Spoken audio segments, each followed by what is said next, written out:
ಪ್ರಿಯ ಸ್ನೇಹಿತರೆ, ಬೆಳಕಾಗು ಚೇತನದ ಮತ್ತೊಂದು ವಿಡಿಯೋಗೆ ಸ್ವಾಗತ. ಸಾತ್ವಿಕ ಸದ್ಭಕ್ತ ಬಂಧುಗಳೇ, ಜೀವನ ನಿರ್ವಹಣೆಗಾಗಿ ಮಾಡುವಂಥ ಕಾಯಕದ ಬಗ್ಗೆ ಅನೇಕ ಚಿಂತನೆಗಳನ್ನು ಮಾಡಿಕೊಂಡು ಬಂದಿದ್ದೇವೆ. ಒಬ್ಬ ಹಿಂದಿಯಲ್ಲಿ ಸುಭಾಷಿತಕಾರರು ಹೇಳಿಕೊಂಡು ಬಂದಿದ್ದಾರೆ, ಭಗವಾನ್ ದೇತಾ ಹೈ ತೋ ಚಪ್ಪರ್ ಫಾಡ್ಕೆ ದೇತಾ ಹೈ, ಭಗವಾನ್ ಲೇತಾ ಹೈ ತೋ ಚಮಡ ಉಖಾಡ್ಕೆ ಲೇತಾ ಹೈ, ಭಗವಾನ್ ಕೆ ಪಾಸ್ ದೇರ ಹೈ ಕಿಂತು ಅಂಧೇರ ನಹಿ. ಬಹಳ ಸುಂದರವಾಗಿ ಹೇಳಿದ್ದಾರೆ. ನಾವು ಮಾಡುವಂಥ ಕಾಯಕವನ್ನು ನೋಡಿ, ಆ ಕಾಯಕದಲ್ಲಿ ಶ್ರದ್ಧೆ, ನಿಷ್ಠೆ, ತ್ಯಾಗ, ಸದಾಚಾರವನ್ನು ನೋಡಿ ಭಗವಂತ ಏನಾದರೂ ನಮ್ಮ ಮೇಲೆ ಪ್ರಸನ್ನನಾದ ಅಂತ ಕೇಳಿದರೆ ನಮ್ಮ ಮನೆಯ ಚಪ್ಪರವನ್ನು ಹರಿದು ಸುರಿಸ್ತಾ ಇದ್ದಾನೆ. ಸುಖವನ್ನು, ಶಾಂತಿಯನ್ನು, ನೆಮ್ಮದಿಯನ್ನು, ಆರೋಗ್ಯವನ್ನು, ಸಕಲ ಸಂಪದಗಳನ್ನು ಕೊಟ್ಟು ಉದ್ಧಾರ ಮಾಡ್ತಾ ಇದ್ದಾನೆ. ಅಕಸ್ಮಾತ್ ಭಗವಂತನಿಗೆ ನಮ್ಮ ಮೇಲೆ ಏನಾದರೂ ಕ್ರೋಧ ಬಂತು ಅಂತ ಕೇಳಿದರೆ ನಮ್ಮ ಅಜ್ಞಾನ, ಅವಿವೇಕ, ಅಹಂಕಾರ, ದುರ್ನಡತೆ, ದುರ್ವ್ಯವಹಾರ, ದುರ್ವ್ಯಸನ, ದುರ್ವಿಚಾರಗಳನ್ನು ನೋಡಿ ಕ್ರೋಧಿತನಾದ ಅಂತ ಕೇಳಿದರೆ ಎಲ್ಲವನ್ನು ತಗೋತಾ ಇದ್ದಾನೆ. ಕೇವಲ ಸಂಪತ್ತಿಯನ್ನಲ್ಲ, ಶರೀರದ ಚರ್ಮವನ್ನೂ ಕೂಡ ಬಿಡದೆ ಎಲ್ಲವನ್ನು ತಗೋತಾನೆ ಅಂತ ಹೇಳ್ತಾ ಇದ್ದಾರೆ. ಮುಂದೆ ಹೇಳ್ತಾರೆ, ಭಗವಾನ್ ಕೆ ಪಾಸ್ ದೇರ್ ಹೆ ಕಿಂತು ಅಂಧೇರ ನಹಿ. ಕೊಡುವಂಥ ಭಗವಂತ ಸಮರ್ಥನಿದ್ದಾನೆ. ಅವನ ಮನೆಯಲ್ಲಿ ಕತ್ತಲೆ ಇಲ್ಲ, ಅವನ ಮನೆಯಲ್ಲಿ ಅತ್ಯಂತ ಶ್ರೇಷ್ಠ ಪ್ರಕಾಶವಿದೆ ಎನ್ನುವಂಥ ಮಾತನ್ನು ಬಹಳ ಸ್ಪಷ್ಟವಾಗಿ ಹೇಳಿಕೊಂಡು ಬಂದಿದ್ದಾರೆ. ಹಾಗಾಗಿ ನಾವು ಮಾಡುವಂಥ ಕರ್ತವ್ಯದಲ್ಲಿ ಬಹಳ ಪ್ರಾಮಾಣಿಕತೆ ಅತ್ಯಂತ ಅವಶ್ಯಕ, ಶ್ರದ್ಧೆ ಅತ್ಯಂತ ಅವಶ್ಯಕ ಅಂತ ಹೇಳಿಕೊಂಡು ಬಂದಿದ್ದಾರೆ. ಆ ನಿಟ್ಟಿನಲ್ಲಿ ಇತಿಹಾಸದಲ್ಲಿ ಅನೇಕ ಜನ ಶರಣರು, ಸಂತರು, ದಾರ್ಶನಿಕರು ಆಗಿ ಹೋಗಿದ್ದಾರೆ, ಕಾಯಕ ಯೋಗಿಗಳಾಗಿ ಹೋಗಿದ್ದಾರೆ. ಉದಾಹರಣೆ ತಗೊಳ್ಳೋದಾದರೆ ಮಾದಾರ ಚೆನ್ನಯ್ಯ ಅಂತೇಳಿ ಆಗಿದ್ದಾರೆ.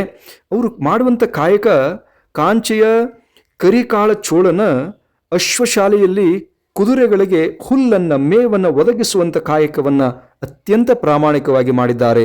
ಆನಂತರದಲ್ಲಿ ದೇವರ ದಾಶಿಮಯ್ಯ, ಧರ್ಮಪತ್ನಿ ದುಗ್ಗಳೆ, ಇವರು ಅತ್ಯಂತ ಶ್ರೇಷ್ಠವಾಗಿರತಕ್ಕಂಥ ಬಟ್ಟೆ ನೇಯುವ ಕಾಯಕವನ್ನು ಮಾಡಿಕೊಂಡು ಬಂದಿದ್ದರು. ಆನಂತರದಲ್ಲಿ ಜೇಡರ ದಾಶಿಮಯ್ಯ ಹೊಲಿಗೆಯ ಕಾಯಕವನ್ನು ಮಾಡಿಕೊಂಡು ಬಂದಿದ್ದರು. ಆನಂತರ ಇಳಿಹಾಳ ಬೊಮ್ಮಯ್ಯ, ಒಕ್ಕಲಿಗ, ಒಬ್ಬ ರೈತ ಕಾಯಕವನ್ನು, ಕೃಷಿ ಕಾಯಕವನ್ನು ಮಾಡಿಕೊಂಡು ಬಂದಿದ್ದರು. ಕುಂಬಾರ ಗುಂಡಯ್ಯ, ಅವರು ಕೂಡ ತಮ್ಮ ಕುಂಬಾರ ಕಾಯಕವನ್ನು ಧರ್ಮಪತ್ನಿ ಕೇತಲಾದೇವಿ ಬಹಳ ಶ್ರದ್ಧೆಯಿಂದ ಮಾಡಿಕೊಂಡು ಬಂದಿದ್ದರು. ಆನಂತರ ಆತ್ಮವಾನ್ ಅಮುಗಯ್ಯ, ಪತ್ನಿ ವರದಾನಿ, ಇವರು ಕೂಡ ಸೊನ್ನಲಿಗೆಯಲ್ಲಿ ನೇಯುವ ಕಾಯಕವನ್ನು ಬಹಳ ಶ್ರದ್ಧೆಯಿಂದ ಮಾಡಿಕೊಂಡು ಬಂದಂಥ ಇತಿಹಾಸ ಇದೆ. ಆಯುಧಕ್ಕೆ ಮಾರಯ್ಯ, ಧರ್ಮಪತ್ನಿ ಲಕ್ಕಮ್ಮ, ಇವರು ಕಾಯಕದಲ್ಲಿ ಅತ್ಯಂತ ಸರಳತೆಯಿಂದ, ತ್ಯಾಗಶೀಲತೆಯಿಂದ ಕರ್ತವ್ಯವನ್ನು ಮಾಡಿದ್ರು ಅನ್ನುವಂಥ ಇತಿಹಾಸ. ನೂಲಿಯ ಚಂದಯ್ಯ, ಹಗ್ಗ ಹೊಸೆಯುವಂಥ ಕಾಯಕವನ್ನು ಮಾಡ್ತಾ ಇದ್ರು ಅತ್ಯಂತ ಪ್ರಾಮಾಣಿಕವಾಗಿ. ಮಡಿವಾಳ ಮಾಚಯ್ಯ, ಬಟ್ಟೆ ತೊಳೆಯುವಂಥ ಕಾಯಕವನ್ನು ಮಾಡಿ ಭಗವಂತನ ಪ್ರೀತಿಗೆ ಪಾತ್ರರಾಗಿದ್ರು ಅಂತಕ್ಕಂಥದ್ದು. ಆನಂತರ ತುರುಗಾಯಿ ರಾಮಣ್ಣ, ಅವರು ಕೂಡ ಗೋ ಸಾಗಾಣಿಕೆಯನ್ನು, ಕೃಷಿಯನ್ನು, ಹಸು ಕಾಯುವಂಥ ಕರ್ತವ್ಯವನ್ನು ಮಾಡಿಕೊಂಡು ಬಂದಿದ್ದರು. ಆನಂತರ ದಸರಯ್ಯ, ವೀರಮ್ಮ, ಅವರು ಕೂಡ ಅತ್ಯಂತ ಶ್ರೇಷ್ಠ ಕಾಯಕವನ್ನು ಮಾಡಿದರು. ಡೋಹರ ಕಕ್ಕಯ್ಯ, ಅವರು ಕೂಡ ಚಮ್ಮಾರ ಕಾಯಕವನ್ನು ಬಹಳ ಶ್ರದ್ಧೆಯಿಂದ ಮಾಡಿಕೊಂಡು ಬಂದಿದ್ದರು. ಅದೇ ರೀತಿಯಾಗಿ ಅತ್ಯಂತ ಪ್ರಮುಖವಾಗಿ ನಮ್ಮ ಬಹುರೂಪಿ ಚೌಡಯ್ಯ ಅಂಥೇಳಿ, ಇವರು ಕೂಡ ಕಲಾವಿದರಾಗಿ ಅತ್ಯಂತ ಶ್ರದ್ಧೆಯಿಂದ ಆ ಕಾರ್ಯವನ್ನು ಮಾಡಿಕೊಂಡು ಬಂದಿದ್ದರು. ಅಂಬಿಗರ ಚೌಡಯ್ಯ, ಅಂಬಿಗರ ಕಾಯಕವನ್ನು ಮಾಡಿ ಭಗವಂತನ ಪ್ರೀತಿಗೆ ಪಾತ್ರರಾಗಿದ್ದರು. ವೈದ್ಯ ಸಂಗಣ್ಣ, ಇವರು ಕೂಡ ಒಬ್ಬ ವೈದ್ಯರಾಗಿ ತಮ್ಮ ಕಾಯಕವನ್ನು ಅಂದಿನ ಕಾಲದಲ್ಲಿ ಮಾಡಿಕೊಂಡು ಬಂದಿದ್ದರು.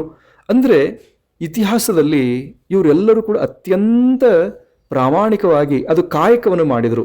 ಅದು ಕರ್ತವ್ಯ, ಇದು ಭಗವಂತನ ಸೇವೆ ಅಂತ ಮಾಡಿಕೊಂಡು ಬಂದಿದೆ. ಅದಕ್ಕೆ ಜಗಜ್ಯೋತಿ ಬಸವೇಶ್ವರರು ಹೇಳ್ತಾ ಇದ್ರು, ಕಾಯಕವೇ ಕೈಲಾಸ ಅಂತವತ್ತು ಹೇಳಿದ್ರಲ್ಲ, ಕಾಯಕದಲ್ಲಿಯೇ ಕೈಲಾಸವನ್ನು ಕಂಡಂಥ ವ್ಯಕ್ತಿತ್ವ ಅವರದಾಗಿತ್ತು. ಆ ರೀತಿ ರಾಜಕಾರಣದಲ್ಲೂ ಕೂಡ ಲಾಲ್ ಬಹದ್ದೂರ್ ಶಾಸ್ತ್ರಿಗಳು, ಅವ್ರ ಬಗ್ಗೆ ನಿಮಗೆಲ್ಲ ಗುರ್ತಿದೆ. ಅವರು ಪ್ರಧಾನಮಂತ್ರಿಗಳಾಗಿ 18 ತಿಂಗಳು ತಮ್ಮ ಕಾಯಕವನ್ನು ಮಾಡಿದರು. 18 ವರ್ಷದಲ್ಲಿ ಮಾಡಬೇಕಾದ ಕೆಲಸ ಕಾರ್ಯಗಳನ್ನು 18 ತಿಂಗಳಲ್ಲಿ ಮಾಡಿ ತೋರಿಸಿದ ಕೀರ್ತಿ ಅವರಿಗೆ ಸಲ್ಲುತ್ತೆ.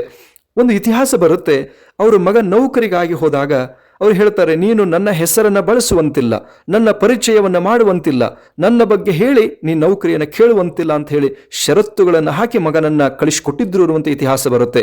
ಆನಂತರ ಅವರಿಗೆ ಹಣದ ಅಡಚಣೆಯಾದಾಗ ಅವರ ಧರ್ಮಪತ್ನಿಯವರು ಉಳಿದ ಒಂದಷ್ಟು ರೂಪಾಯಿಗಳ ತಂದು ಕೊಡ್ತಾರೆ. ಇದು ಎಲ್ಲಿಂದ ಬಂತು ಅಂತ ಕೇಳಿದ್ರೆ, ನೀವು ಕೊಟ್ಟ ಹಣದಲ್ಲಿ ಉಳಿದ ಹಣ ಇದು ಅಂತ ಹೇಳ್ತಾರೆ. ಅವಾಗ ಸರ್ಕಾರಕ್ಕೆ ಪತ್ರ ಬರೀತಾರೆ, ನನಗೆ ನೀವು ಕೊಡುವಂಥ ಸಂಬಳ ಇಷ್ಟು ಜಾಸ್ತಿ ಆಗಿದೆ, ಇಷ್ಟನ್ನು ಕಡಿಮೆ ಮಾಡಿಕೊಡ್ರಿ ಅಂತ ಹೇಳಿ ಪತ್ರ ಬರೆದಿದ್ರು. ಆನಂತರದಲ್ಲಿ ಅವರ ಮರಣಾನಂತರದಲ್ಲಿ ಅವರ ಹೆಸರಿಗೆ ಸಾಲ ಇತ್ತು. ಒಬ್ಬ ಪ್ರಧಾನಮಂತ್ರಿಗಳಾಗಿ ಸಾಲವನ್ನು ಇಟ್ಟುಕೊಂಡಿದ್ರು ಅನ್ನುವಂಥ ಇತಿಹಾಸ ಇವ್ರದೊಂದೇ ಬರುತ್ತೆ. ಅಂತ ಶ್ರೇಷ್ಠ ಕಾಯಕವನ್ನು ಮಾಡಿರ್ತಕ್ಕಂಥವರು ಲಾಲ್ ಬಹದ್ದೂರ್ ಶಾಸ್ತ್ರಿಗಳು. ಅಷ್ಟೇ ಅಲ್ಲ, ಇತ್ತೀಚಿನ ದಿನಮಾನಗಳಲ್ಲಿ ರಾಷ್ಟ್ರಪತಿಗಳಾಗಿ ಹೋಗಿರ್ತಕ್ಕಂಥ APJ ಅಬ್ದುಲ್ ಕಲಾಂ ಅವರು, ಯಾರಿಗೆ ಗುರ್ತಿಲ್ಲ, ಅವರು ಒಬ್ಬ ಶ್ರೇಷ್ಠ ಸಾಧಕರಾಗಿ, ವಿಜ್ಞಾನಿಗಳಾಗಿ, ತತ್ವಶಾಸ್ತ್ರಜ್ಞರಾಗಿ ತಮ್ಮ ದೇಶದ ರಾಷ್ಟ್ರಪತಿಗಳಾಗಿ ಕಾಯಕವನ್ನು ಮಾಡಿದ್ದಾರೆ. ಅವರಲ್ಲಿ ಎಂಥ ತ್ಯಾಗಿತ್ತು ಅಂತ ಕೇಳಿದರೆ, ಅವರು ರಾಷ್ಟ್ರಪತಿಗಳಾಗಿ ಹೋದಾಗ ಒಂದು 4 ಜೋಡಿ ಬಟ್ಟೆ ಇದ್ದವು, ಮತ್ತೇನನ್ನು ಕೂಡ ಅವರು ತೊಗೊಂಡು ಹೋಗಿರಲಿಲ್ಲ. ಆನಂತರದಲ್ಲಿ ಅವರು ಅಷ್ಟೇ ಪ್ರಾಮಾಣಿಕವಾಗಿ ಕೆಲಸವನ್ನು ಮಾಡಿದರು. ಅವರು ಸಂಕಲ್ಪ ಮಾಡಿದರು, ನನ್ನ ಮೃತ್ಯು ಹೀಗಾಗಬೇಕು, ನಾನು ಮಕ್ಕಳಿಗೆ ಪಾಠವನ್ನು ಹೇಳ್ತಾ ಹೇಳ್ತಾ ಹೇಳ್ತಾ ನನಗೆ ಮೃತ್ಯು ಆಗಬೇಕು ಅನ್ನುವಂಥ ಇಚ್ಛೆ ಅವರದಾಗಿತ್ತು. ಅದೇ ಪ್ರಕಾರ ಪಾಠವನ್ನೇ ಹೇಳ್ತಾ ಹೇಳ್ತಾ ಹೇಳ್ತಾ ಅವರು ಮೂರ್ಛಿತರಾಗಿ ಬೀಳ್ತಾರೆ. ತಕ್ಷಣ ಅವರು ಕರ್ಕೊಂಡು ಆಸ್ಪತ್ರೆಗೆ ಹೋದರೆ ಆಗಲೇ ಮೃತ್ಯು ಆಗಿರುತ್ತೆ. ಅವರ ಮೃತ್ಯುವಿನ ನಂತರದಲ್ಲಿ ಯಾವ ನಿಯಮಯುಕ್ತವಾಗಿರ್ತಕ್ಕಂಥ ರೀತಿಯಲ್ಲಿ ಅವರ ಅಂತ್ಯ ಸಂಸ್ಕಾರವನ್ನು ಮಾಡಲಾಗತ್ತೆ. ಆನಂತರದಲ್ಲಿ ಆ ರಾಷ್ಟ್ರಪತಿಗಳ ಕೊಠಡಿಯಲ್ಲಿ ಏನಿದೆ ಅಂತ ನೋಡಿದರೆ, 2 ಸುಟ್ಕೇಸ್ ಇದ್ದಾವೆ. 2 ಸುಟ್ಕೇಸಲ್ಲಿ ಹಳೆಯ ಕೋಟು ಸೂಟುಗಳು 3 ಜೋಡಿ ಇದ್ದವು. ಆನಂತರ 4 ಡ್ರೆಸ್ ಇದ್ದವು. ಅದು ಅವರ ಸಂಪತ್ತಿ ಅಷ್ಟೇ ಇತ್ತು ಅನ್ನೋದು ಒಂದು ಆಶ್ಚರ್ಯ ತರುವಂಥ ವಿಷಯ. ರಾಷ್ಟ್ರಪತಿಗಳು ಅವರು ಒಬ್ಬ ಆದರ್ಶ ವ್ಯಕ್ತಿತ್ವವನ್ನು ಉಳ್ಳಂಥ ರಾಷ್ಟ್ರಪತಿಗಳಾಗಿದ್ರು ಅನ್ನುವಂಥದ್ದು ನಮಗೆ ಕಣ್ಣಿಗೆ ಕಾಣುವಂಥ ಸತ್ಯ. ಅದರ ಜೊತೆಗೆ ಕೃಷಿಯಲ್ಲಿ ಅತ್ಯಂತ ಸಾಧನೆ ಮಾಡಿರ್ತಕ್ಕಂಥ ನಾರಾಯಣ ರೆಡ್ಡಿ ಅಂಥೇಳಿ ದೊಡ್ಡ ಬಳ್ಳಾಪುರದವರು. ಅವರು ಕೂಡ ಬಹಳ ಬಡತನದಲ್ಲಿ ಹುಟ್ಟಿ 20 ವರ್ಷಗಳ ಕಾಲ ಹೋಟೆಲ್ದಲ್ಲಿದ್ದು ಕರ್ತವ್ಯವನ್ನು ಪ್ರಾಮಾಣಿಕವಾಗಿ ಮಾಡಿ 5 ಎಕರೆ ಭೂಮಿಯನ್ನು ತಗೊಂಡು ಕೃಷಿಯನ್ನು ಮಾಡಿ, ಕೃಷಿಯಲ್ಲಿ ಅತ್ಯಂತ ಶ್ರೇಷ್ಠ ಸಾಧನೆಯನ್ನು ಮಾಡಿ, ವಿದೇಶಗಳಿಗೆ ಹೋಗಿ, ಅಮೆರಿಕಕ್ಕೂ ಹೋಗಿ ಇಂಗ್ಲೀಷಲ್ಲಿ ಭಾಷಣವನ್ನು ಮಾಡಿ ಇತಿಹಾಸವನ್ನು ಸೃಷ್ಟಿ ಮಾಡಿದರು. ಅಷ್ಟೇ ಅಲ್ಲ, ಅತ್ಯಂತ ಪ್ರಾಮಾಣಿಕವಾಗಿರ್ತಕ್ಕಂಥ ಕೃಷಿಕ ಅಂತೇಳಿ ಯಾರು ಬಂದು ಕೃಷಿಯ ಬಗ್ಗೆ ಸಲಹೆ ಕೇಳಿದರೂ ಕೂಡ, ಯಾವ ಸಮಯದಲ್ಲಿ ಬಂದು ಕೇಳಿದ್ರು ಕೂಡ ಸಲಹೆಯನ್ನು ಮನಪೂರ್ವಕವಾಗಿ ಕೊಡ್ತಿದ್ರು ಅನ್ನುವಂಥದ್ದು ಅವರ ಚರಿತ್ರೆಯಲ್ಲಿ ಬರುತ್ತೆ. ಆನಂತರ ನೀವೆಲ್ಲ ಕಂಡಂತೆ ಸಾಲು ಮರದ ತಿಮ್ಮಕ್ಕ, ಆ ತಾಯಿ ಮಕ್ಕಳಿಲ್ಲ ಅನ್ನೋ ಕಾರಣಕ್ಕಾಗಿ ಸಸಿಗಳೇ ಮಕ್ಕಳು ಅಂಥೇಳಿ ಹಚ್ಚಿ ಬೆಳೆಸ್ತಾಳೆ. ಲಕ್ಷಾಂತರ ಗಿಡಗಳನ್ನು ಬೆಳೆಸಿ ವನವನ್ನೇ ಸೃಷ್ಟಿ ಮಾಡ್ತಾಳೆ ಆ ತಾಯಿ. ಇವತ್ತಿಗೂ ಕೂಡ ಆ ತಾಯಿ ಹೆಸರು ಅಜರಾಮರ. ಹಾಗೆ ಸದ್ಭಕ್ತ ಬಾಂಧವರೇ, ಜೀವನದಲ್ಲಿ ನಾವು ಯಾರು ಕೂಡ ಶಾಶ್ವತರಲ್ಲ, ನೆನಪಿಡ್ರಿ. ಯಾವ ಸಮಯದಲ್ಲಿ ಮೃತ್ಯು ನಮಗೆ ಬರುತ್ತೋ ಗೊತ್ತಿಲ್ಲ. ಹಾಗಾಗಿ ನಾವು ಗಳಿಸೋಣ, ಅತ್ಯಧಿಕವಾಗಿ ಬೇಡ.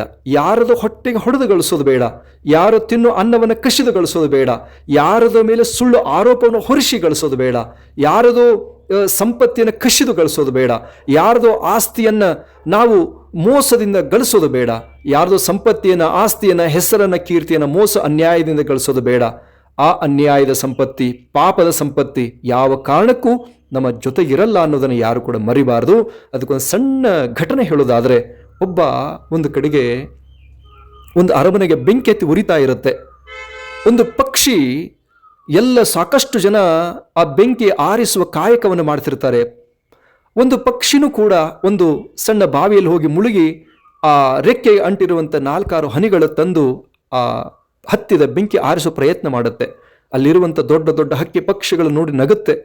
ಇವರೆಲ್ಲರಿಗೂ ಆಗದೇ ಇರುವಂಥದ್ದು ನಿನ್ನಿಂದ ಸಾಧ್ಯನಾ ಅಂತ ಹೇಳಿ ಅಪಹಾಸ್ಯವನ್ನು ಮಾಡ್ತಾ ನಗ್ತಾ ಇರ್ತವೆ.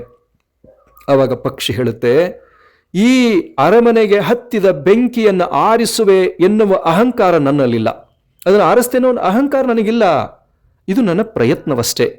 ಭಗವಂತ ಕೈಯಲ್ಲಿ ತಕ್ಕಡಿ ಹಿಡಿದು ಕೂತಿದ್ದಾನೆ.